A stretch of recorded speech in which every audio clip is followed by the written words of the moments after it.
Matapos ang buong paliwanag sa lahat ng abilities ni Chrollo na ngayon kanyang gagamitin para mapatay itong si Hisoka, ay ngayon ire-review na natin ang Chapter 353 ng Hunter x Hunter o ang Episode 14 ng ating Dark Continent series. Sa wakas, masasaksihan na natin ang purong bakbakan since tapos na, mga kaibigan, ang episode sa buong pagpapaliwanag ni Chrollo sa kanyang mga abilities. This is Mr. AI Anime at wag na nating patagalin pa. Let's go! Ang pamagat ng ating chapter ngayon ay cold-blooded. Right off the bat, makikita natin ang mga tao na nagpapanik at nagkakagulo sa stands habang si Hisoka naman ay nananatiing nakatayo at hinahanap si Chrollo na humalo na sa mga audience. Maya-maya pa ay may napansin si Hisoka sa dalawang taong pinatay niya kanina kasi nawala raw ang antena na nakakabit sa batok ng dalawang taong iyon. Sa kanyang isipan, wika niya na nawala na raw ang mga antena na akala ko'y tunay talagang objects, pero siguro ay may parabang sinulid na ikinabit ni Chrollo sa mga antena upang mahila ito pabalik kapag patay na ang mga kinokontrol nitong tao. Habang makikita si Hisoka at nagkakagulo ang mga tao, nagsalita ang announcer na wag daw silang magpanik kasi delikado raw na mag-uunahan ng mga tao sa exit. Maya-maya pa, ay habang tinitignan ni Hisoka ang mga tao sa paligid at sa stands, bigla niyang napansin na nagulat ang ilan sa kanila. Biglang may nag-appear na kanilang kopyas, mga kaibigan, sa tabi nila. Medyo marami ang ginawang kopyas ni Chrollo at para sa mga nagtatanong kung paano nagmumukhang buhay ang mga kopyas na ito, ang sagot ay matapos magawa ni Chrollo ang kopya ng isang tao gamit ang gallery fake, agad niyang buksan ang page ng order stamp at inactivate ito upang matataka ng copies at magsilbing puppet. Kaya ngayon nagmumukhang buhay ito, katabi ng original nito.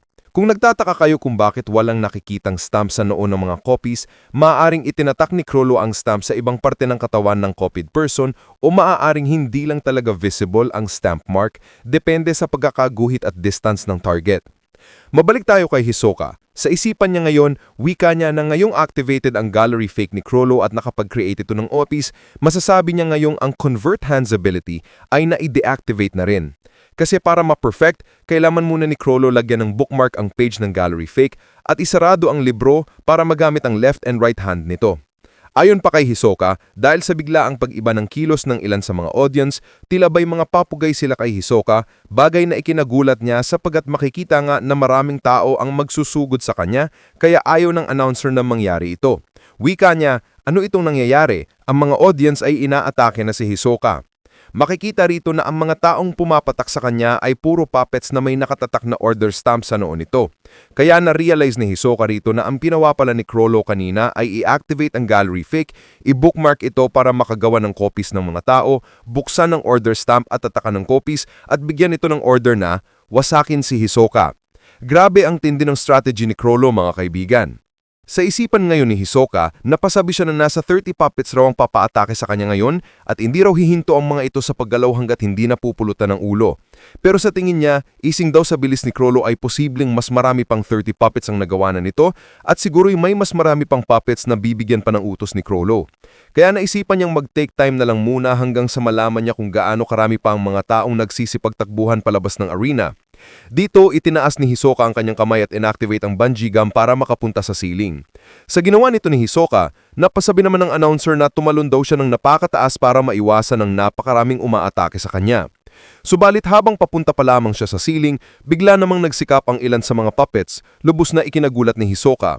Dahil sa dami ng puppets na humaabol sa kanya, nakagawa ang ilan tila by human ladder, nakapatong ang isa sa isa hanggang sa may puppet na nakalapit na talaga kay Hisoka.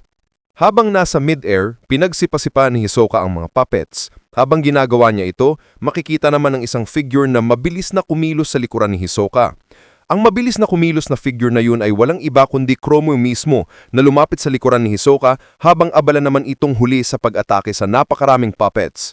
Kapansin-pansin dito, nag-disguise na si Chrollo. Nagsuot siya ng bagong jacket at naka-bonnet para takpan ng tattoo sa noon nito. Matapos niyan, naghanda si Chrollo ng suntok sa left side ni Hisoka. Napansin agad ito ni Hisoka kaya iningat niya ang kanyang braso at siko para depensahan ang sarili. Subalit ang suntok na ito ay feint lang pala, mga kaibigan, dahil nagawa ni Chrollo na masipakan ng napakalakas ng ulo ni Hisoka. Sa sobrang lakas ng sipa, parang kinuryente ang buong katawan ni Hisoka sa impact ng sipa na iyon. Pagkatapos niyan, habang patalsik na si Hisoka, napasabi siya sa kanyang isipan na sigurado raw kanina ang left side ang pupuntaryahin ni Chrollo. Pero grabe, nagawa pa rin daw ni Chrollo na bago ang atake nito base sa reaction ni Hisoka nung sinubukan niyang depensahan ng sarili. Dahil sa ginawa na yun ni Chrollo, mas lalo pang nakaramdam ng pleasure si Hisoka. Wika niya sa sarili, grabe ito ang gusto ko. Matapos niyan, tuluyan ng bumagsak si Hisoka mula sa itaas ng ngumiti habang mabilis na pinapalibutan ng mga puppets.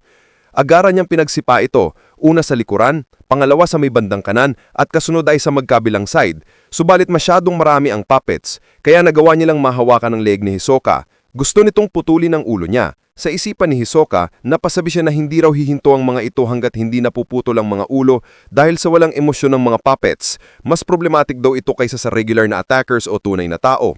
Kaya dito, nagpakalawasang si Hisoka ng spinning kick dahilan upang napaatras niya ng bahagya ang mga puppets. Subalit, may napansin naman siya sa likuran. Nagawa na naman siyang matamaan ni Chrollo ng napakalakas na sipa sa likod ng ulo niya, bagay na nagpainit kay Hisoka. Pagkatapos niyan, sumugod ulit ang mga puppets, habang sa isipan ni Hisoka, wika niya na naghihintay lang daw si Chrollo ng tamang pagkakataon, isang pagkakataon na siguradong makakapaglaan ng fatal blow. Ang ginagawa raw ni Chrollo ay umatake, dumistansya ulit, at maghihintay ng tamang pagkakataon para makapagland ng fatal blow. Isang napakakulong na hit-and-run strategy. Bukod pa rito, sinusubukan din daw ni Chrollo na mapalapit siya sa mga puppets nito. Grabe, kalkulado talaga ni Chrollo ang lahat, napaka-cold-blooded niya talaga mga kaibigan. Matapos niyan, napagod na naman ng napakaraming puppets na umaatake kay Hisoka.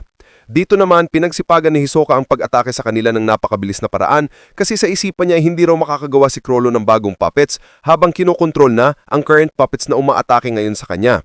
Kailangan kasi ni Chrollo na nakabukas palagi ang page ng Order Stamp ability para patuloy niyang makontrol ang puppets at hindi rin pwedeng tanggalin ang bookmark sa gallery fake dahil magreresulta ito sa pagkawala ng mga copies na naging puppets. Kaya ang strategy ngayon ni Hisoka ay paliitin na lang daw ang bilang ng mga puppets. Dito, hinawakan niya ang leg ng isa at pinutulan ng ulo gamit ang baraha.